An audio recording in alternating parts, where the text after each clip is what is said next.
Na palavra de Deus está escrito: de graça recebeste, de graça dai. Ajude-nos a compartilhar o Evangelho. Dê o seu like, inscreva-se no nosso canal e ative o sininho. Obrigado. Mas há um Deus nos céus que revela os segredos. Ele revelou o que vai acontecer no fim dos dias.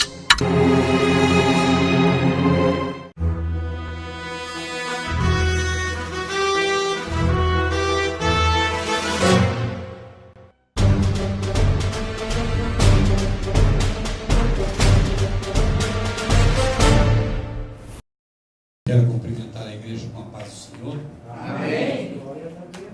Nós, nesta noite, gostaríamos de compartilhar com os irmãos e irmãs um tema que é muito controverso na igreja.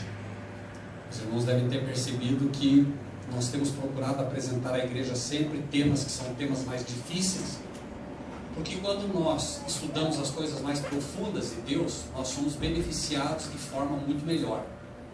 Deus escondeu, entre aspas, pérolas preciosíssimas na sua palavra, e aquelas pérolas que mais brilham são aquelas que estão mais na profundidade. Então, uma leitura superficial da Bíblia nunca vai dar a você aquilo que há de melhor nela. A Bíblia é um baú preciosíssimo, ela tem muitos tesouros, mas é preciso que a gente cave fundo se a gente quer encontrar realmente as grandes pérolas que estão aí. A grande pérola bíblica é Jesus Cristo, isso é um fato.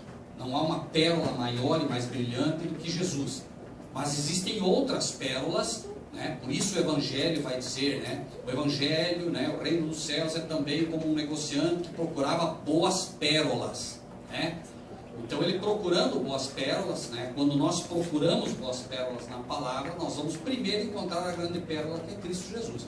Mas depois vamos encontrar outras pérolas preciosas que vão fazer a diferença na nossa vida. E eu gostaria de convidá-los então a que abrissem as suas Bíblias no livro de Mateus, capítulo 13.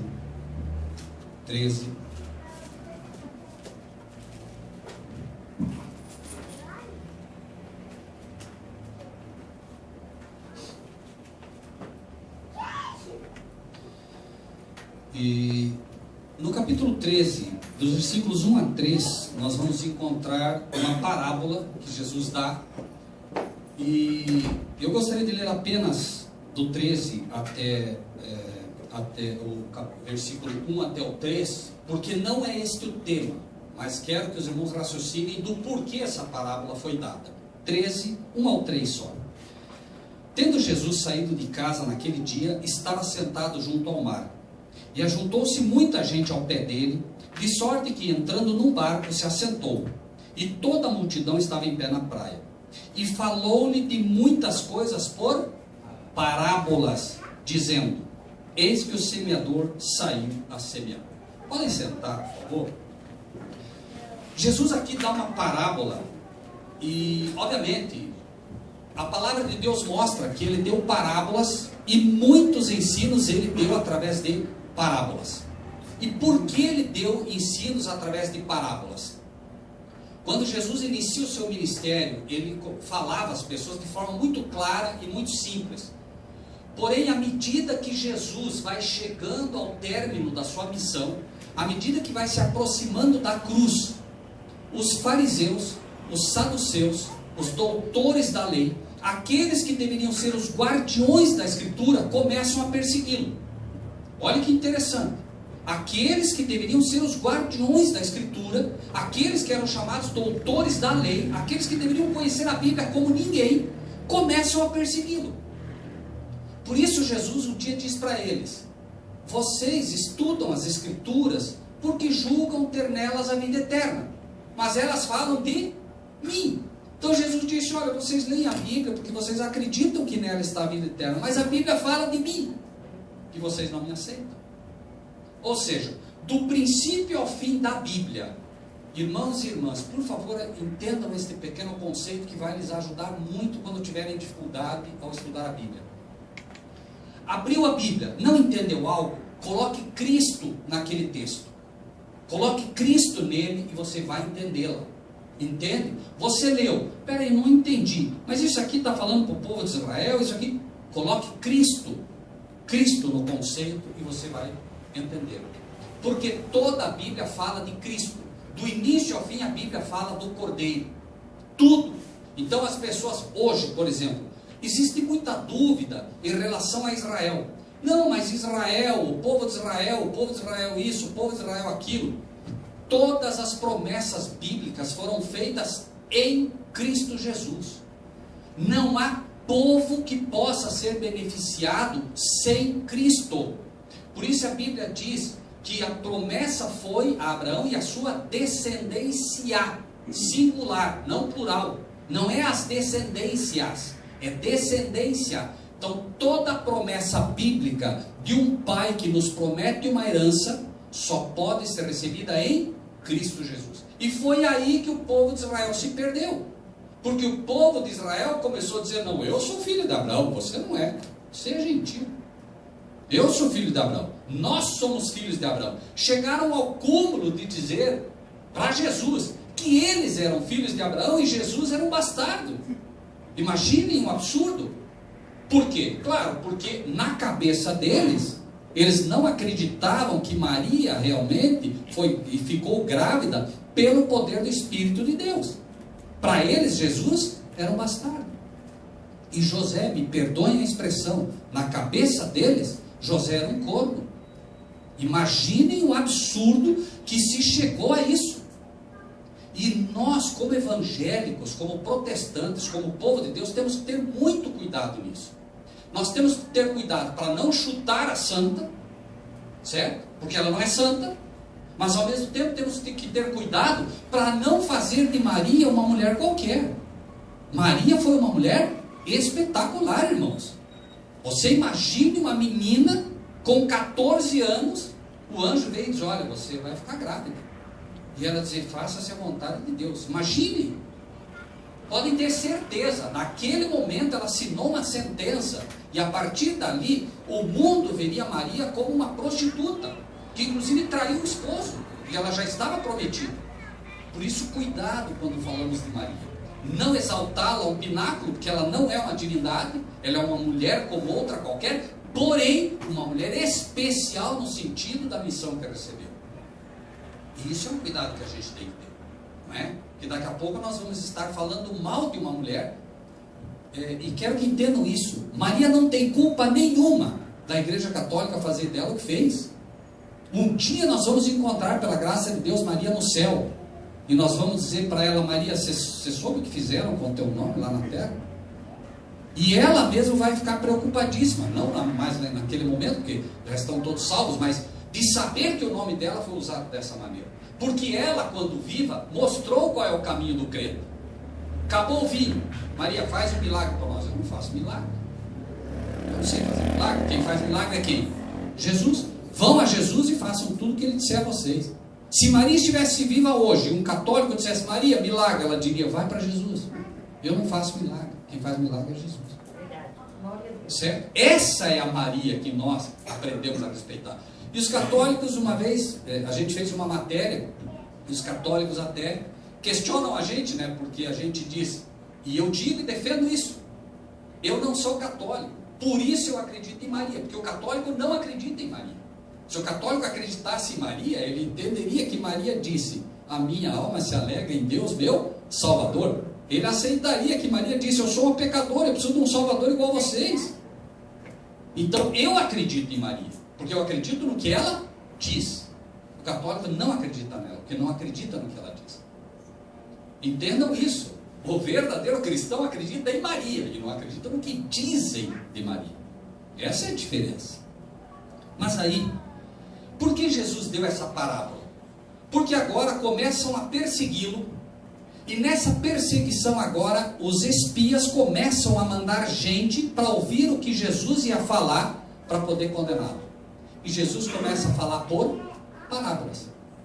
Então eles chegavam, os fariseus, os saduceus, os doutores da lei mandavam os espias lá. Você vai lá ouvir o que ele está falando, anota tudo direitinho, depois você vem aqui e fala para nós ver no que nós podemos condená-lo. Mas aí acontecia uma coisa interessante. Primeiro que quando eles iam e ouviam Jesus falar o que tinha que falar, porque sempre Jesus falava com um poder extraordinário, uma vez eles chegaram para eles e disseram, daí, disse, olha, nunca vi um homem falar igual aqui. Vocês esqueceram até o que foram fazer. Foram lá ouvir para poder arrumar uma armadilha para Jesus, mas Jesus começou a falar, ficaram tão encantados com o que ouviram que esqueceram até o que foram fazer. Aí quando você escuta que ele falou, olha, nunca vi um homem falar daquele jeito. Esse é o poder do Evangelho, irmãos. A palavra de Deus, ela tem poder, não adianta. Você se colocou no terreno de Deus, você vai ser cativado por ele. O problema é que a maioria não quer se colocar no terreno de Deus. Aí não tem o que fazer. Não é? Mas aí, voltem um pouquinho no capítulo 12. Vamos voltar um pouquinho. A partir do versículo 22, uma questão que tem gerado muito problema no meio do povo de Deus. De um lado, alguns que se preocupam realmente porque tem medo que já possam ter praticado o pecado contra o Espírito Santo. Vocês já ouviram falar disso? Blasfêmia contra o Espírito Santo. E a Bíblia diz que todo pecado será perdoado, menos o pecado contra o Espírito Santo. Então muitas pessoas me questionam, me perguntam, pastor Rogério, como é que é isso? Como é que é isso? Será que eu já não cometi esse pecado? Irmãos, vamos ver e vamos confiar que Deus é suficientemente capaz de nos ensinar isso para que nunca mais haja essa dúvida no coração dos irmãos. Né? Versículo 22 então. Podem ficar como estão, apenas prestem atenção no texto. Trouxeram-lhe então o endemoniado, cego e mudo. E de tal modo o curou. Quem curou? Jesus. De tal modo o curou que o cego e mudo falava e via. Primeira lição. Irmãos, o mudo falava e via. A primeira lição que nós precisamos aprender aqui. Cuidado com esses aparentes milagres, onde a pessoa é cega, vai a uma igreja, e aí você está enxergando? Isso não é milagre. Milagre de Deus é milagre. O sujeito que enxergava, ele não passa a enxergar com miopia. Ele enxerga melhor do que todos que estão ali. Todos. De tal maneira que quando Jesus curou um cego, escuta, está enxergando? Vejo homens, como árvores os vejo. Ele não só enxergava agora literalmente, mas ele via profeticamente. Porque árvore em profecia é pessoa, homem. Olha que interessante. Então quando Deus cura, Ele cura mesmo. Ele não cura mais ou menos. Então cuidado com esses milagres, onde a pessoa não está andando, daí aparentemente é curada e começa a andar meio... Cuidado. Os que eram curados, saíram correndo. Quando Jesus entrou nas portas de Jerusalém, eles iam pulando. Não iam andando mais ou menos. Então quando Deus cura aquele que era cego, ele enxerga e enxerga muito bem. Se ele imediatamente for no oculista, o oculista vai ficar apavorado, vai dizer, como é que você enxerga tanto? Não é mais ou menos. A cura de Deus, ela é cura real, verdadeira, volta ao princípio. É como se fossem os olhos de uma criança. Absoluto. Então, versículo 23, toda a multidão se admirava, dizendo, não é este o filho de Davi? Todos, olha só, o povo agora, quem? Os leigos, aqueles que os fariseus, aqueles que os sacerdotes, aqueles que os doutores de Bíblia não davam valor, aquele membro mais comunzinho na igreja, esses diziam, será que esse não é o filho de Davi? Será que esse não é o prometido? Será que não é o Messias prometido? Claro, porque viam os milagres que Jesus fazia. Mas o que diz o versículo 24 aí? Mas os fariseus, ouvindo isso, diziam, o quê? O que eles diziam? Esse não espere demônios, não espere demônios. Senão não pelo poder de Deus, príncipe dos demônios. Maioral dos demônios. Jesus curava pelo poder de Deus, o povo comum reconhecia, mas os líderes da igreja da época, os pastores da época, me desculpe o termo, isso é para nós, os pastores da época, os fariseus, os saduceus, todos os líderes, não, ele expulsa pelo poder dos demônios. E vocês vão ver que aqui está sendo preparado o terreno para o pecado contra o Espírito Santo, que é isso que ele vai citar. Mas vamos ver, então, o que estava acontecendo? Jesus curou de tal maneira, ou seja, curou de uma forma fantástica, o sujeito que não era apenas cego, mas era também mudo, né? Qualquer pessoa que visse aquilo diria, não, isso é o poder de Deus, porque era uma cura real, não era uma brincadeira. E eles agora, os leigos, reconheciam que ali estava o Filho de Deus, diziam, não é esse o Filho de Davi, o prometido, e os líderes, não, ele expulsa pelo poder do demônio. Vamos ver. 25. Jesus, porém, conhecendo os seus, disse-lhes, todo reino dividido contra si mesmo é devastado, e toda cidade ou casa dividida contra si mesma não subsistirá. Por quê? Você expulsa os demônios pelo poder dos demônios. Agora ele vai dizer assim, mas espera aí, então quer dizer que Satanás agora está contra eles mesmo? Eles estão brigando entre eles. Por isso Jesus diz isso. Jesus, porém, conhecendo seus pensamentos, diz-lhes, todo reino dividido contra si mesmo é devastado, e toda cidade ou casa dividida contra si mesmo não subsistirá.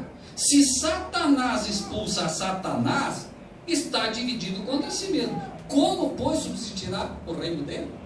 Então ele está dizendo, como é que Satanás vai me usar para expulsar os próprios demônios dele? Se ele já colocou os demônios na pessoa, não é? Para poder fazer aquela pessoa cair, agora vai me usar para tirar os demônios? Espera aí, o que vocês estão dizendo não faz muito sentido. Mas, vamos ver. 27. E se eu expulso os demônios por Beelzebu, por quem os expulsam então os vossos filhos? Ora, se eu, Jesus, que vocês viram o que fiz, expulso pelo demônio, como vocês estão dizendo, e os filhos de vocês expulsam por quê? Porque na verdade não expulsavam ninguém. Portanto, eles mesmos serão os vossos juízes. Eles vão julgar vocês pelo que vocês estão dizendo, porque o que vocês estão dizendo é absurdo. 28. Mas se eu expulso os demônios pelo Espírito de Deus, é conseguintemente chegado a vós o reino de Deus. Olha só, então ele está dizendo o seguinte agora para eles, olha, mas se eu expulso pelo Espírito de Deus, isso quer dizer que o reino de Deus é chegado a vocês. Vocês não querem o reino de Deus? Será que vocês não percebem? O livro de Isaías falava sobre o que eu faria. Diria que eu libertaria os cativos. Cativos de quem? Dos demônios. Diria que eu restauraria a visão aos cegos, né? Faria os paralíticos andar. Tudo era prometido pelo Messias. E agora ele está dizendo, chega o reino de Deus a vocês e vocês não querem. Porque, claro, a quem era prometido o reino? Primeiramente ao judeu, depois ao grego, como diz a palavra de Deus. Eles eram os primeiros que deveriam ter reconhecido isso. Tanto é verdade que os magos não eram judeus. Eles estavam longe de Jerusalém. Quando eles veem a estrela que apontava profeticamente, uma estrela precederá o cetro de Jacó, eles olharam aquilo lá, não, mas isso aqui é o sinal do prometido, do Messias. E eles foram para Jerusalém, certos de que iam chegar em Jerusalém e ia estar uma festa enorme. Por quê? Porque aquela estrela indicava o nascimento do Messias. Chegaram em Jerusalém, não tinha um fariseu sabendo daquilo, nenhum. Tanto que quando eles chegam no palácio, Herodes diz, escuta, mas o que é isso? Não, nós viemos ver o prometido, nós viemos ver o Messias. E Herodes agora ficou bravo com eles, porque ele disse, não, estão escondendo algo de mim, estão querendo me destronar e não estão querendo me falar. Por isso que ele ameaça agora eles, não, eu quero saber, vocês vão buscar agora.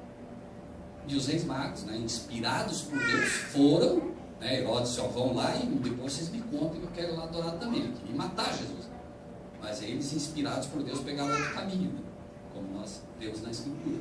Mas vejam que eles, não havia um que sequer disse, não, peraí, eu vou junto lá com eles para ver o que eles estão falando. Nem foram, não se deram ao trabalho de ver se de fato aquela criança não era o Messias prometido. Olhem a cegueira que chegou esse povo. Aí, versículo 29. Ou como pode alguém entrar em casa do homem valente e furtar os seus bens, se primeiro não amarrar o valente, saqueando então a sua casa? Quer dizer, se vocês sabem que Satanás é poderoso como é que um homem comum poderia simplesmente chegar e expulsar os demônios dali? É óbvio que alguma coisa diferente está acontecendo.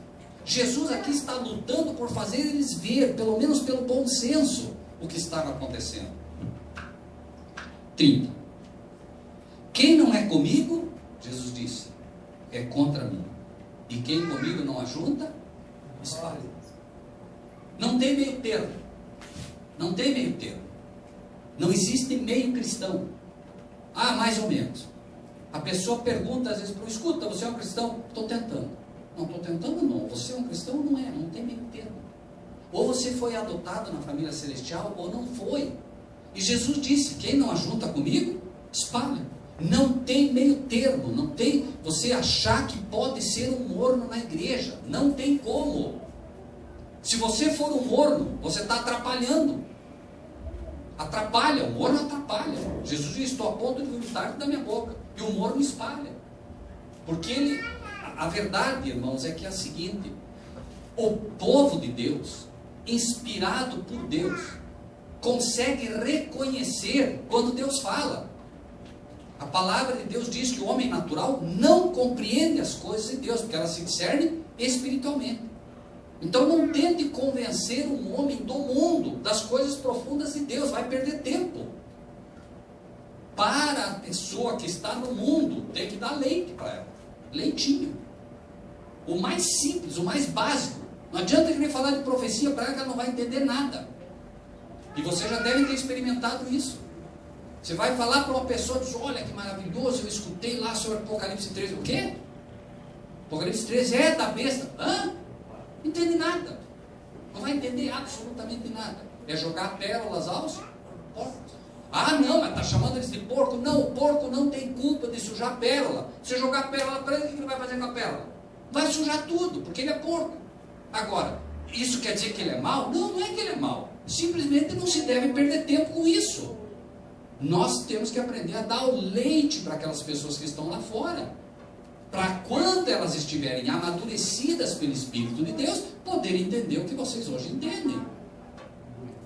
E muitas vezes nós queremos empurrar com ela abaixo da pessoa algo que não vai entrar. Se o anjo não preparar aquele solo primeiro, esqueça. Às vezes as pessoas me dizem, pastor Rogério, o que eu podia falar para aquela pessoa para ela entender isso? Nada.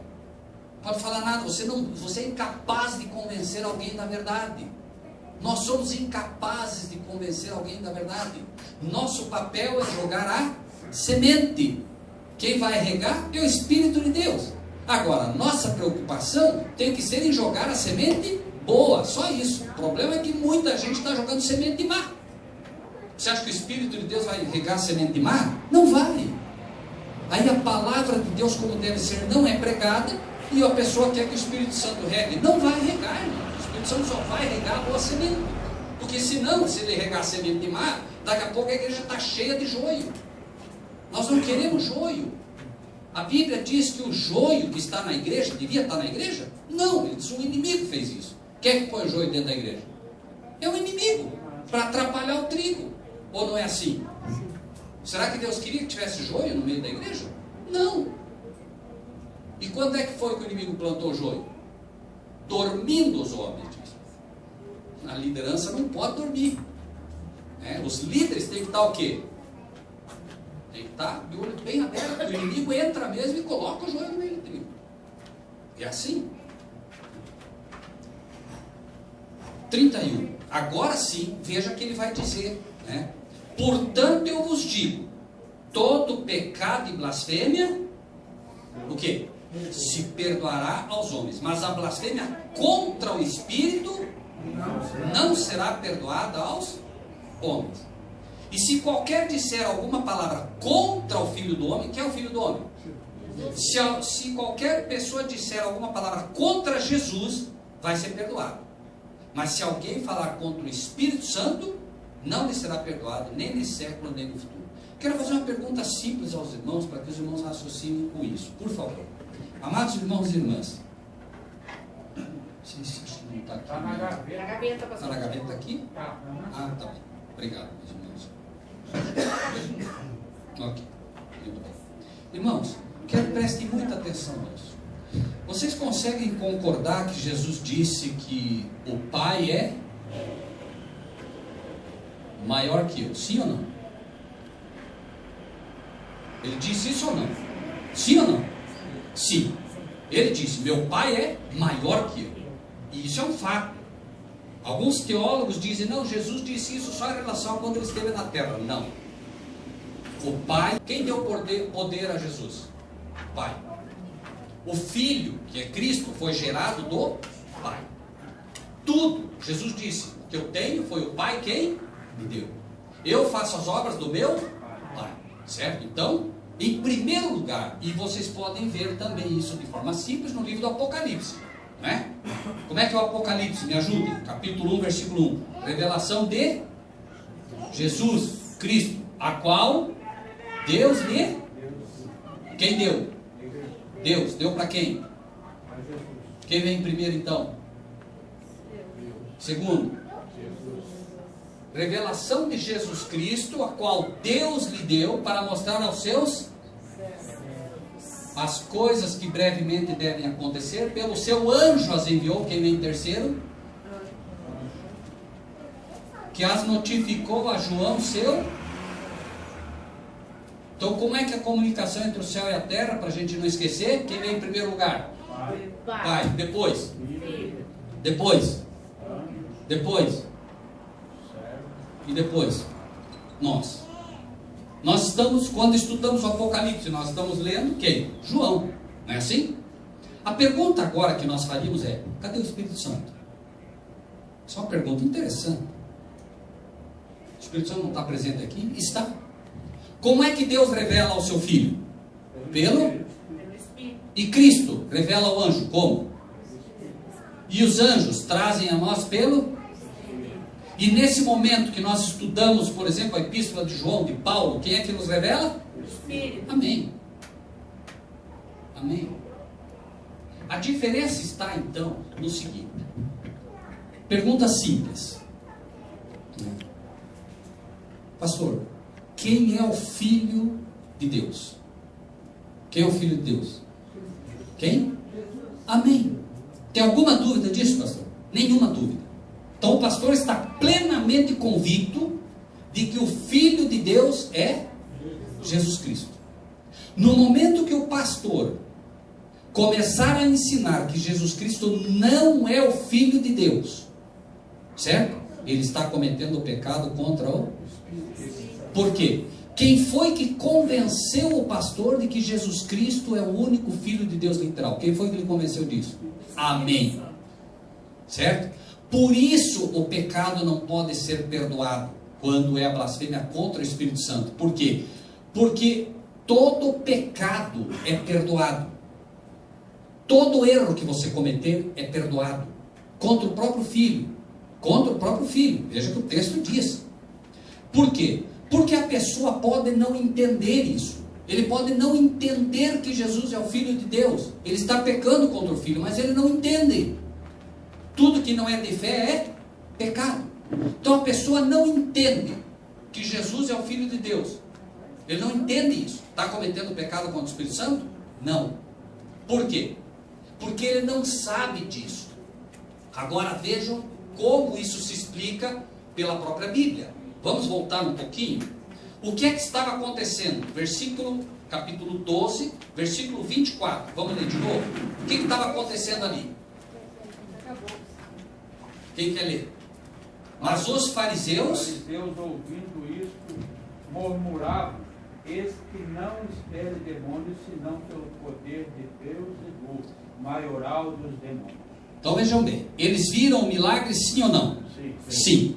E eles agora, vendo o milagre, estavam afirmando que Jesus expulsava demônios pelo poder de ou do diabo. Agora, a pergunta é: por que Jesus disse que esse é o pecado contra o Espírito Santo? A pergunta então é: eles sabiam ou não que Jesus expulsava pelo poder de Deus? Porque vejam bem, se eles não sabiam, imagine, por exemplo, que alguém vai e diz assim: não, ele expulsa pelo poder do demônio, e ele não sabe que é pelo poder de Deus. Não seria um pecado contra o Espírito Santo, entende? Porque o Espírito Santo convence do pecado, da justiça e do juízo. Então você não foi convencido ainda pelo Espírito Santo de uma coisa, Deus não vai te culpar com isso. Deus não considera o tempo da ignorância. Enquanto você é ignorante, nenhum problema. Agora, quando você sabe claramente de algo, e apenas porque não quer aceitar, por que eles diziam que Jesus expulsava pelo poder dos demônios? Porque Jesus agora estava arrebanhando muita gente para si, e eles não queriam perder os membros. Então eles diziam que era pelo poder do demônio. Agora, vamos ver se eles sabiam ou não que Jesus de fato expulsava os demônios pelo poder de Deus. Vamos para o livro de João. João, no capítulo 3. João 3. Quem eram os fariseus? Quem lembra? Fariseus eram os príncipes dos judeus, eram os participantes do Sinédrio. João 3, João 3, versículos 1 a 3. Havia entre os quem? Peraí. Entre os havia quem? Chamado? Então veja bem.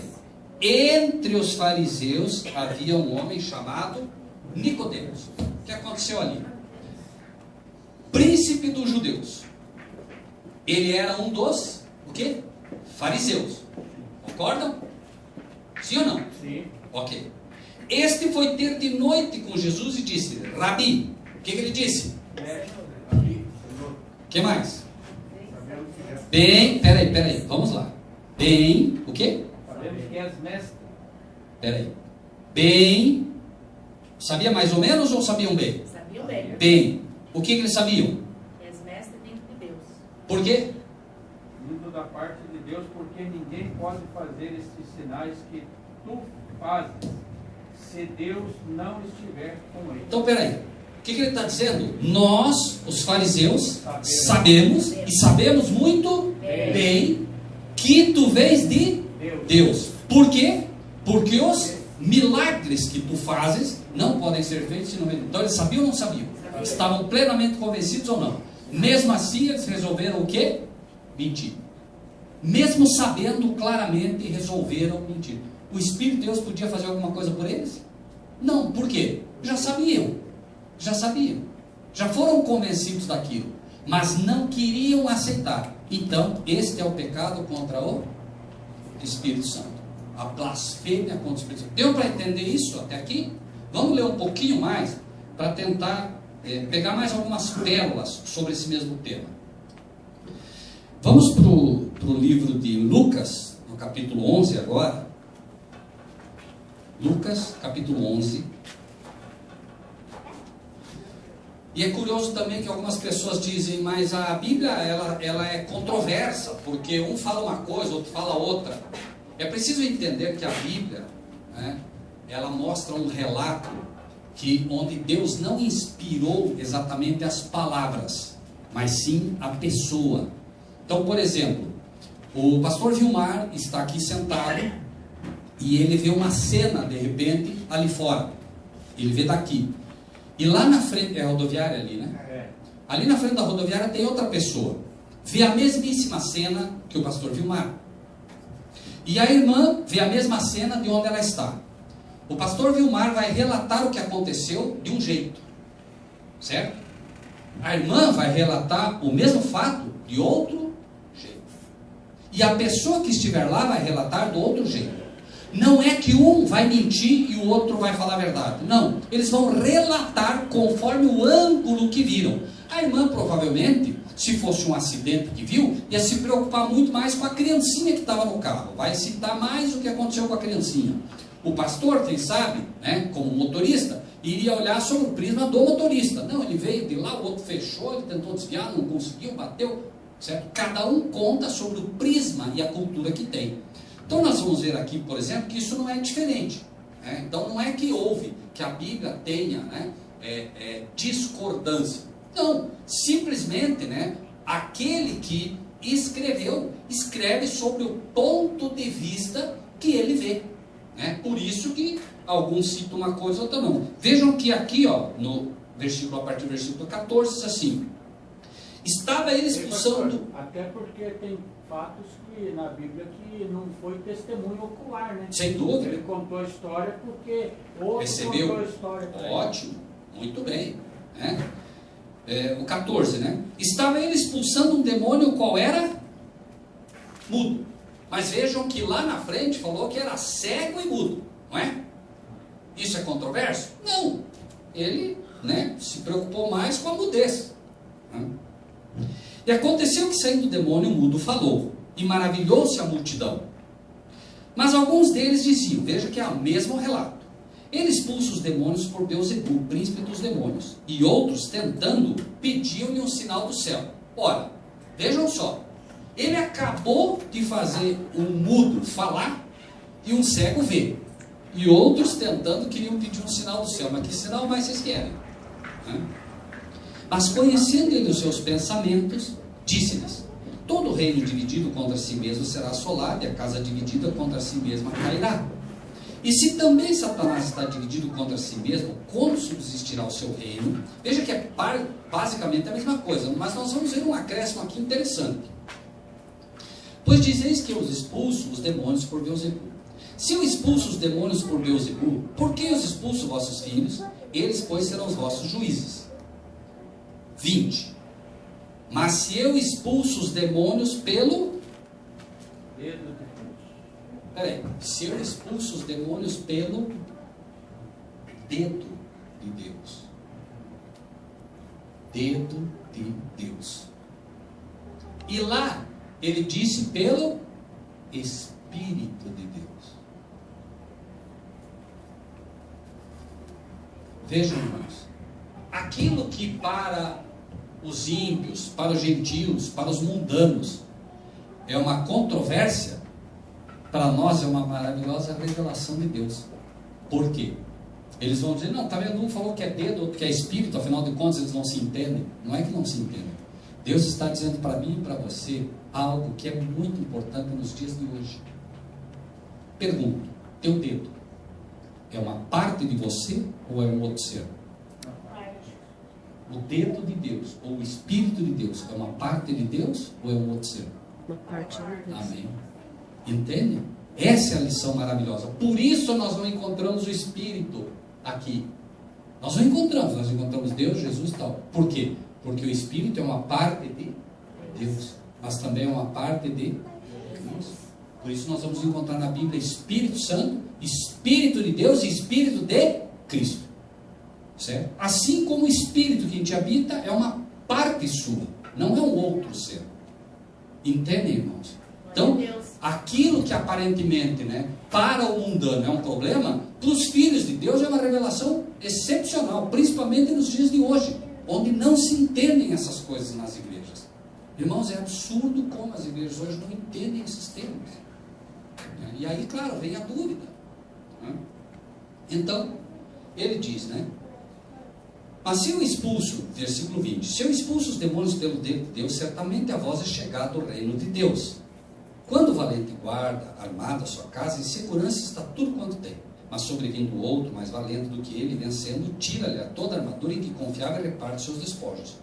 Quem não é comigo é contra mim, e quem comigo não ajunta, espalha. Quando, agora ele vai acrescentar outra coisa.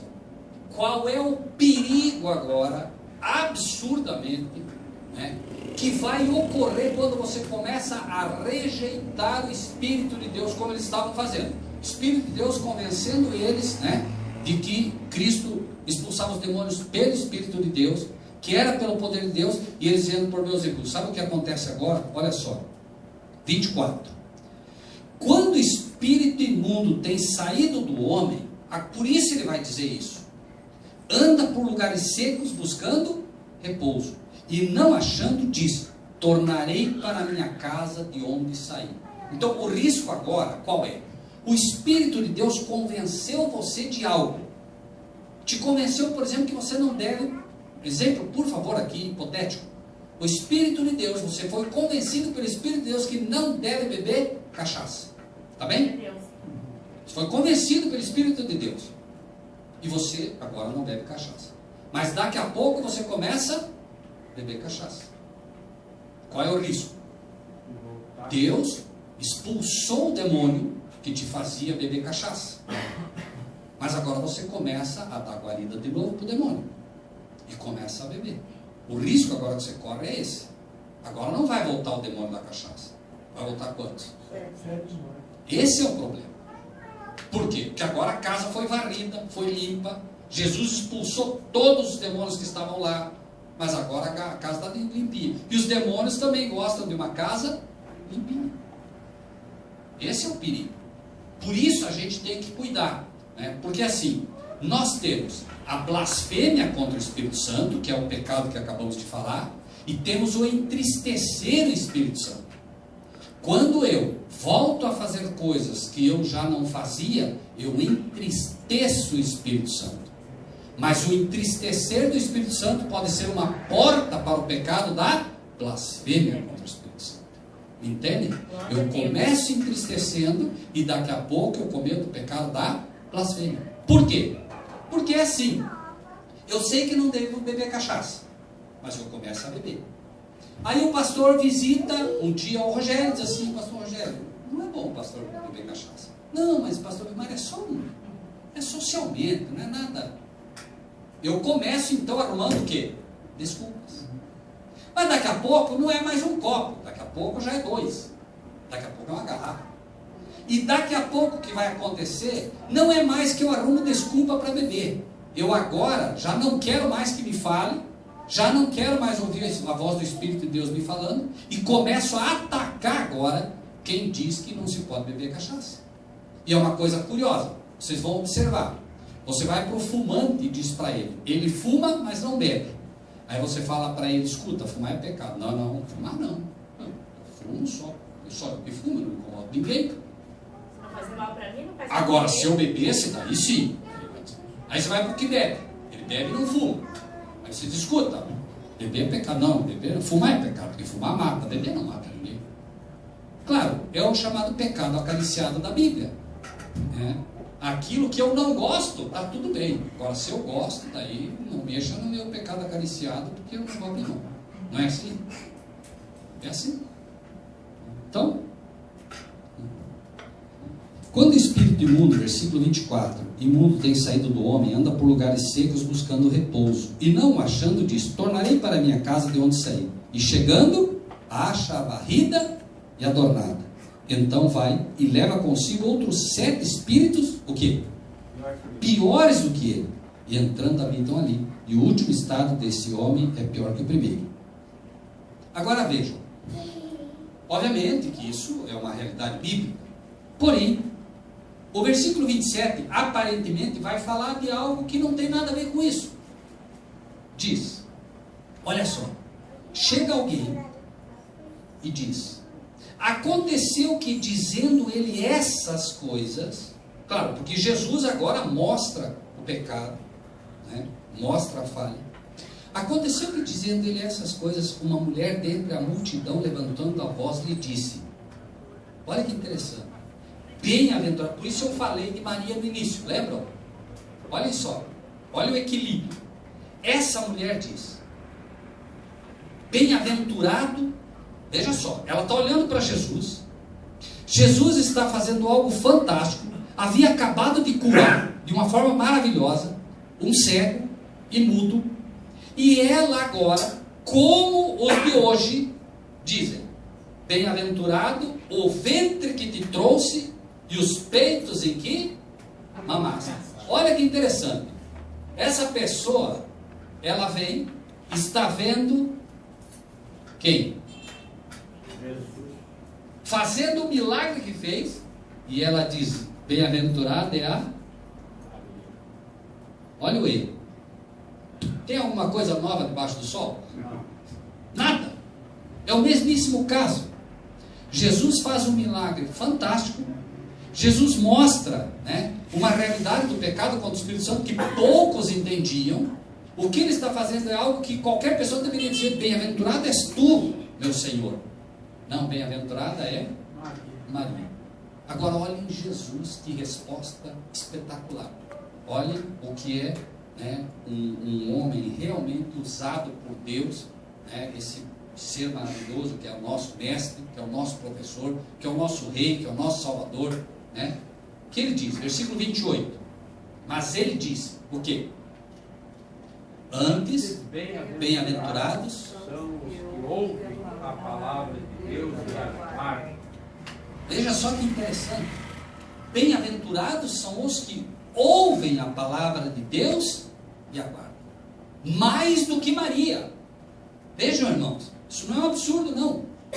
Aqueles que de fato escutam as palavras de Jesus e guardam, procuram cumpri-la, procuram pôr em prática no seu dia a dia, são os verdadeiros bem-aventurados. E sabem por que isso? Pode parecer absurdo o que eu vou dizer a vocês, mas é um fato. Maria, embora sendo uma mulher espetacular, não deixa de ser uma pecadora. E sabe o que aconteceu? O Papa recentemente disse que Maria é o único ser isento de pecado. E sabe o que mais ele disse? Ele disse que Jesus pecou. Sabe por que ele pecou? Segundo o Papa. Porque quando eles foram para Jerusalém na festa dos tabernáculos, Jesus, daqui a pouco, fugiu de Maria e José. E ela, como mãe maravilhosa que era, ficou extremamente preocupada, ela e José. Mas o que de fato aconteceu? Maria e José vão para a festa. E isso é uma lição para nós. Vão para a festa. Chegando na festa, perderam Jesus. Foram eles que perderam Jesus. Não foi Jesus que se perdeu deles, não. Foram eles que, envolvidos na festa, né, começaram a correr. Vejam, aqui não quero condenar ninguém, por favor, vamos ficar com o que a Bíblia diz, né? Ela se envolveu na festa, José se envolveu na festa e perderam Jesus de vista, de tal maneira que eles estavam indo embora já estavam na estrada. Daqui a pouco, cadê Jesus? Cadê Jesus? Vejam, quem perdeu quem? Maria e José perderam Jesus. Não estamos aqui condenando eles, por favor, é o relato bíblico. Imagine o irmão foi para a festa, uma festa religiosa, foi para a igreja e perdeu a filha. Então, veja o que acontece. Aí, eles voltam procurando Jesus. 3 dias depois eles voltam. Aí quando eles chegam, Maria diz: por que você fez isso conosco? Quer dizer, por que você fez isso conosco? Mas como assim? Eu não fiz nada. Jesus cometeu pecado? Não. Mas ela queria jogar a culpa em quem? Por que fez isso conosco? Não sabias que eu tenho que cuidar desse negócio do meu pai? Você não sabia disso, Maria? Olhe Jesus agora, como um filho respeitoso que é, nem fala: não, você que me perdeu. Não, eu tenho que cuidar disso. Eu não sabia disso, Maria. Você ainda não entendeu a minha missão na terra, Maria. O que você está fazendo com a palavra de Deus? Você duvida de que eu sou o verdadeiro filho de Deus. Você, como minha mãe, duvida disso. E vocês acham que foi pouco? Nas bodas chegaram para Maria, disseram: Maria, acabou o vinho. Ela foi reto para Jesus. Está certo que ela disse: vão a Jesus. Mas ela foi para Jesus: Senhor, acabou o vinho. Faz um milagre e mostra para eles quem o Senhor é. Ela própria tinha dúvida. Isso é um fato, irmãos. Não estou inventando nada aqui, não, por favor. Deus não nos permite inventar coisas sobre a palavra de Deus. Por isso que Jesus diz para ela: o que eu tenho contigo, mulher? Sem maldade, mas espera aí, mulher. Como é isso? Vem me pedir um milagre para me provar a minha divindade? Eu não preciso fazer milagre para provar a minha divindade, eu não preciso nada disso. Mas aí, por amor aos convidados, ele vai fazer um milagre, claro. Então vejam, irmãos, que interessante, né?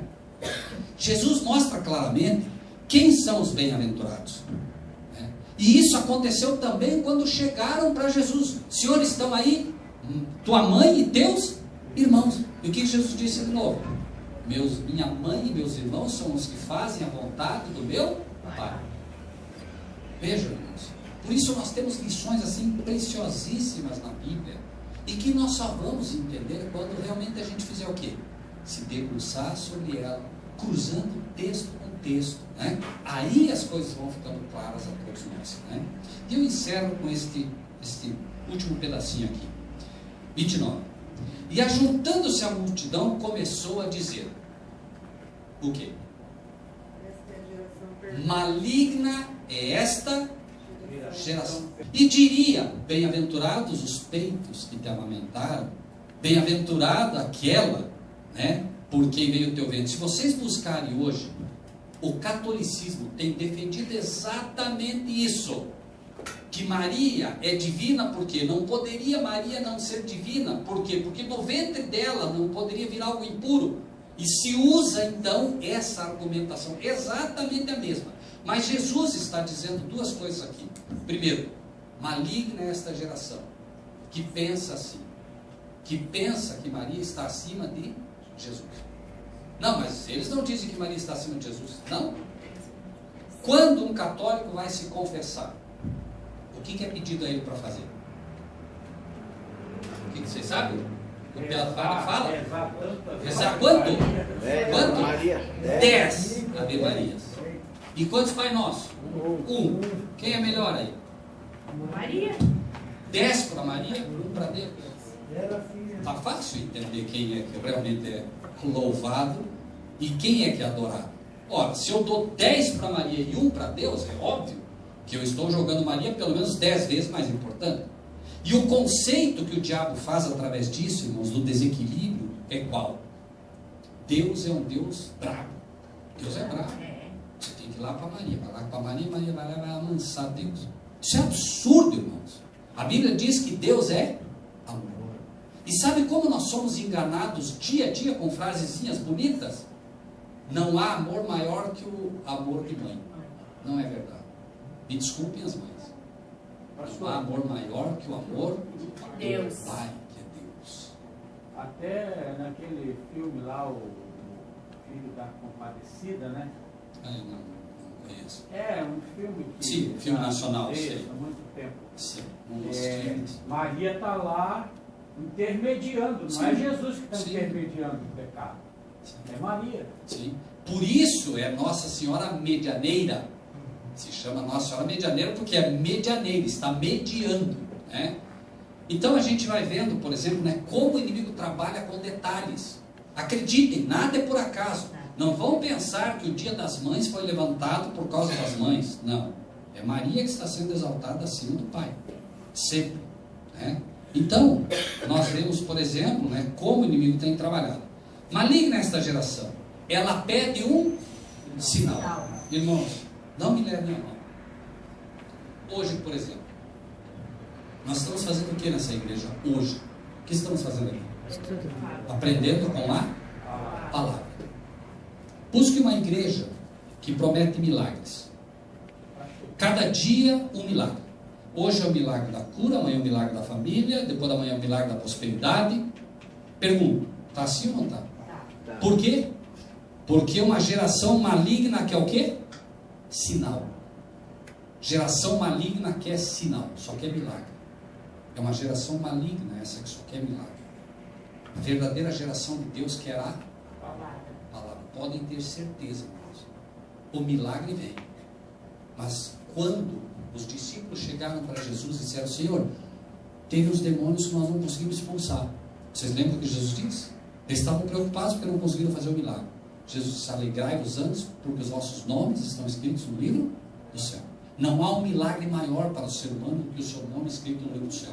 Eu quero morrer um dia, se eu tiver que morrer, sem ter feito um milagre na minha vida.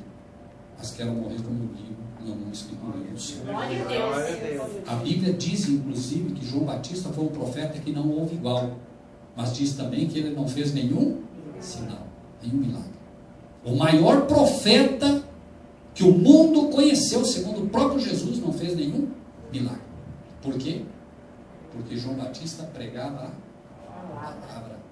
A palavra dele era uma palavra de arrependimento, não era? Não chamava o pecado pelo nome. Tanto que os fariseus foram lá para assistir e batizar e falaram: quem ensinou vocês a fugir da ira vindoura? Olha só João Batista, né, falando como deveria falar. Vocês têm que se batizar. O que vocês vieram aqui fazer?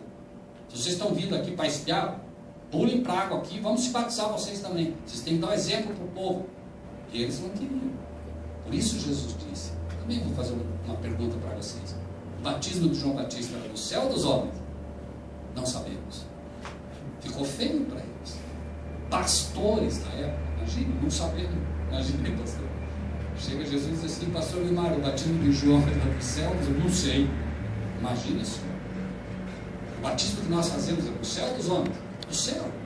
Nós sabemos, foi Deus quem nos ensinou a fazer. E aí disseram: não sabemos. Ficou feio, porque o povo disse: como assim não sabe? Então estou ensinando o quê? Mas, para não poder reconhecer que o batismo era de João Batista, se dissesse: o batismo de João é do céu, aí ele dizia: então por que vocês não se batizaram? Então melhor, né, nós dizer que não sabemos, para não se comprometer. Terrível, não é? Maligna esta geração, ela pede um sinal, pede milagre, e não lhe será dado outro sinal, senão o sinal do profeta Jonas.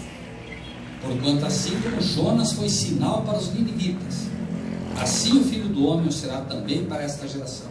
Não é só para a geração passada, irmãos, é para esta geração que pede sinal, é para esta geração que tenta colocar Maria acima de Deus, acima de Cristo, para esta geração maligna.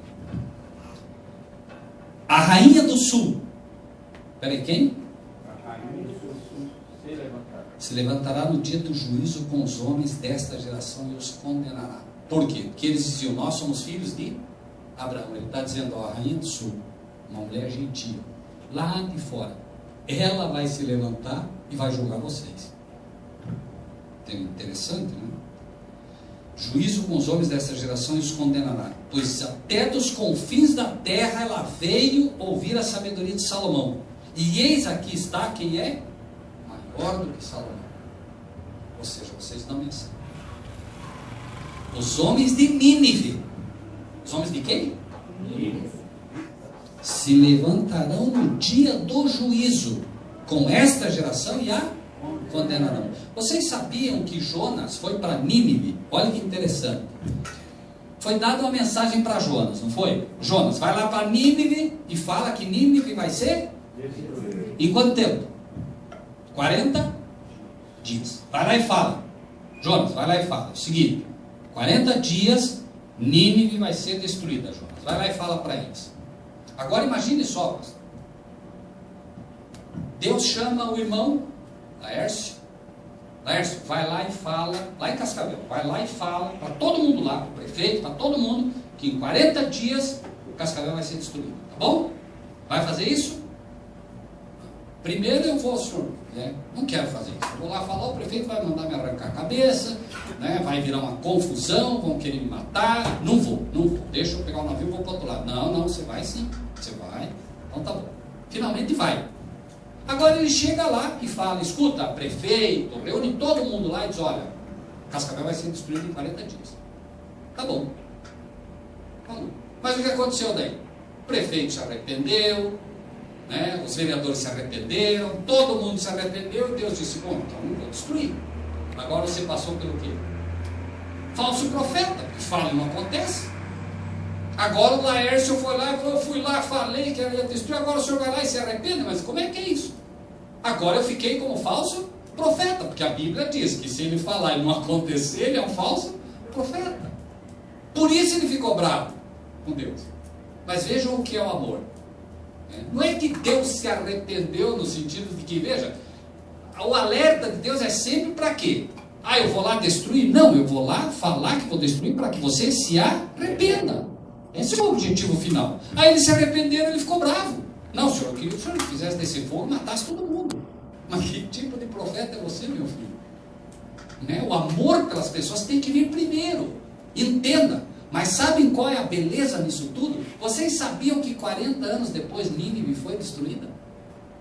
Sabiam disso? Por quê? Porque, claro, aquela geração se arrependeu, mas lembrem-se que a Bíblia diz que para Deus um dia é como um ano. Então 40 anos depois se cumpriu, ou seja, ele não foi um falso profeta. Só não aconteceu quando ele pensou que ia acontecer. Sabe que Deus erra? Isso é uma lição para nós também. Quando Deus te manda fazer algo, não queira apressar o tempo de Deus. Deus te falou, vai lá e faz. O resto é com Ele. Eu contei aqui já uma experiência, né, interessante aos irmãos. Por um ano eu dei estudo bíblico para um irmão. Morava no São Cristóvão. Ele dormia o estudo bíblico inteiro. Sabe o que é isso? Começava o estudo, ele dormia. Dormia completamente. Um cara.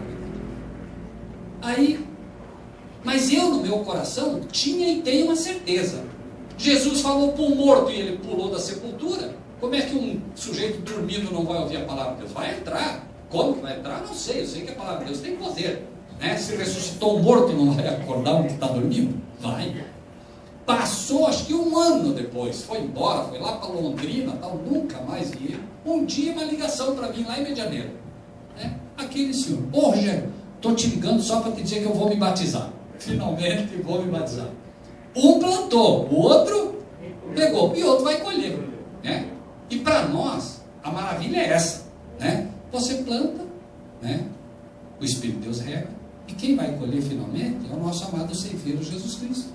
É Ele quem vem com a foice ceifar a messe dele. Né? Nós não cativamos pessoas para nós. Nós cativamos pessoas para Cristo. As pessoas não têm que vir a nós, elas têm que ir aos pés da cruz. Isso é que importa. As pessoas às vezes dizem, pastor Rogério, quanto tempo o senhor precisa para pregar?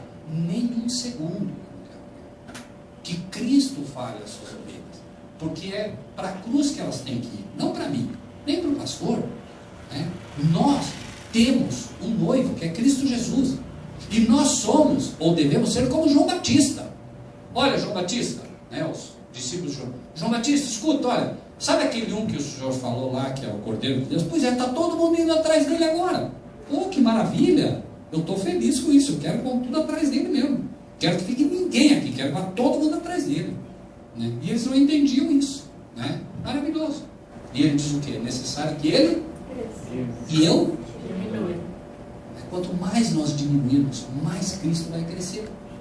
Aquela entrevista de Nicodemos, quando ele vai falar com Jesus, né, que ele tem, Jesus diz, olha, quando eu for levantado da terra, todos atraem a mim.